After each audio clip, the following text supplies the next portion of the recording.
एक ये नया टॉपिक है हमारे लिए, जैसे ये प्लांट्स इंसेक्टिवर्स है, सैप्रोट्रॉफ्स।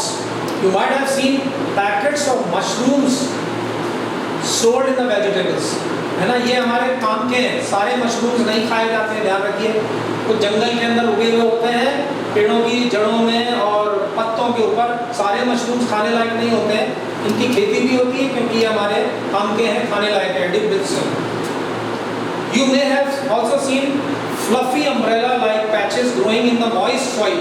Moist, गीली जो soil होती है, सीली हुई, सीलन वाली soil, और on rotting wood, ऐसी सड़ी हुई चमड़ा। बारिश के दिनों में 15-20 दिन अगर बारिश हो रही है तो चमड़े के ऊपर, बेल्ट के ऊपर, जूतों के ऊपर, है ना, गीले कागज हो गए हैं तो, या कोई आपकी रोटी का टुकड़ा बाहर पड़ा रह गया है ना कोई, तो उसके ऊपर रेनी सीजन के अंदर छोटे छोटे ऐसे, जिसे हम फंगस बोलते हैं, फंजाई, वो ढेर सारे पोर्स इकट्ठे हैं। Let us find out what type of nutrients they need to survive and from where they get them. इनको भी, ये भी जो है प्लांट्स का ही एक टाइप है। इनको, these organisms are called fungi. They have a different mode of nutrition. They absorb the nutrients from the bread. जिन चीज़ों के ऊपर उग जाते हैं उनके अंदर अपने हेरी रूट जैसे कुछ हिस्सा है, उनको अंदर, उसके अंदर पेनिट्रेट करते हैं, उससे उनका खाना एब्जॉर्ब करते हैं।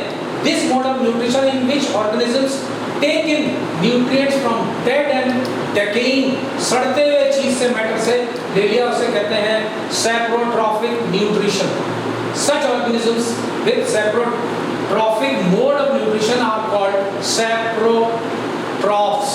Fungi also grow on pickles. अचार पे बहुत फंगस हो जाता है ना। केक छोड़ दिया आपने रेनी सीजन पे, लेदर यानी चमड़ा, कपड़ों पे भी हो जाएगा।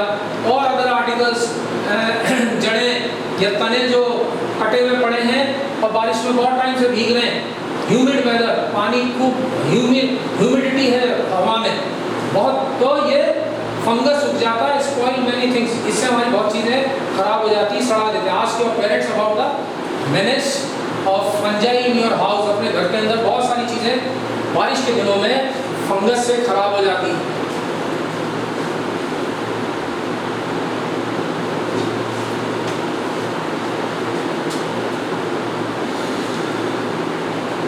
Some organisms live together and share both shelter and nutrients.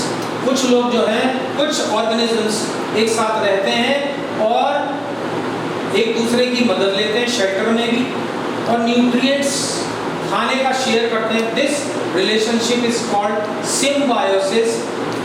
For example, certain fungi live inside the roots of plants. The plants provide nutrients to the fungus and in return, और लौटा के ये फंगस क्या दे रही है? The fungus provides water and certain nutrients to the plants. In organisms called lichens, a chlorophyll containing partner, which is an alga and a fungus live together. The fungus provides shelter. ये जो fungus है, lichen, ये shelter दे रहा है fungus को, और water भी दे रहा, एंड मिनरल्स भी दे रहा to the alga, and in return the alga prepares and provides food to the fungus. खाना भी दे रहा है, और have you seen farmers spreading manure or fertilizer in the field? ये बहुत इंपॉर्टेंट हिस्सा है।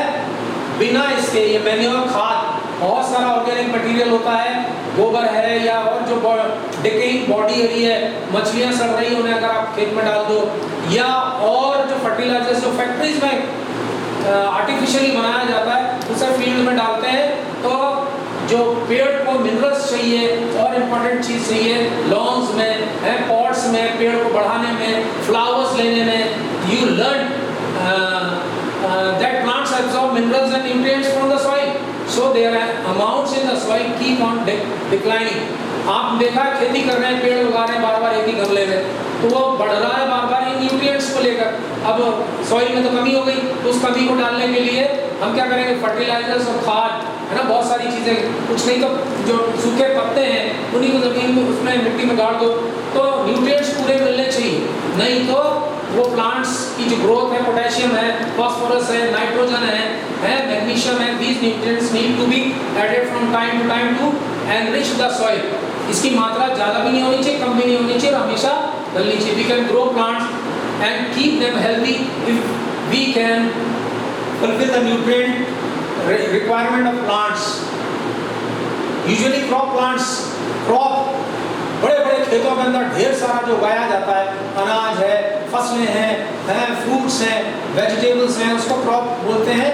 तो ये जो है खेत के अंदर वो ये सब चीज़ को नाइट्रोजन और जो न्यूट्रिशन मिनरल्स हैं वो एब्जॉर्ब करते हैं पानी के साथ. तो सॉइल में ख़त्म हो गया खेत में, तो उसमें फिर फर्टिलाइजर टाइम टू टाइम डाला जाता है, और फर्टिलाइजर्स के साथ साथ थोड़ी सी कुछ हल्की सी कोई ऐसा केमिकल भी डाला जाता है जिससे कीड़े नहीं लगे, है ना, फसलें खराब नहीं होती. Need nitrogen in a soluble form, पानी में घुला हुआ होना चाहिए. द बैक्टीरियम कॉल्ड राइजोबियम, जितने अपने चना है, मटर है ना, ये राइजोबियम उनकी जड़ों के ऊपर एक छोटी सी गांठ बन जाती है. ये बैक्टीरिया होता है जो बहुत हमारे लिए खेती के लिए होता है, और ये एटमॉस्फेरिक नाइट्रोजन बनाता है, अंदर सॉइल के अंदर ही कन्वर्ट कर देता है. Rhizobium cannot make its own food, अपना खाना खुद नहीं बना, so it often lives in the roots of gram. ये ध्यान दें, राइजोबियम किसमें होता है? चना, ग्राम, पीस, मटर, मूंग, beans and other leguminous plants में ये nitrogen. In return the plants provide food and shelter to the bacteria. तो बैक्टीरिया है तो ये दे दिया, और प्लांट क्या दे रहे हैं? उसे खाना दे रहे हैं, शेल्टर दे रहे हैं, अंदर सुरक्षित है वो bacteria. They thus have a symbiotic relationship. This association is of great significance for the farmers. किसानों के लिए they can reduce the use of nitrogenous fertilizer where leguminous plants prepare nitrogen in the soil. Most of the pulses, दाल जो हैं, are obtained from leguminous plants. In this chapter you will learn. So ये ध्यान दें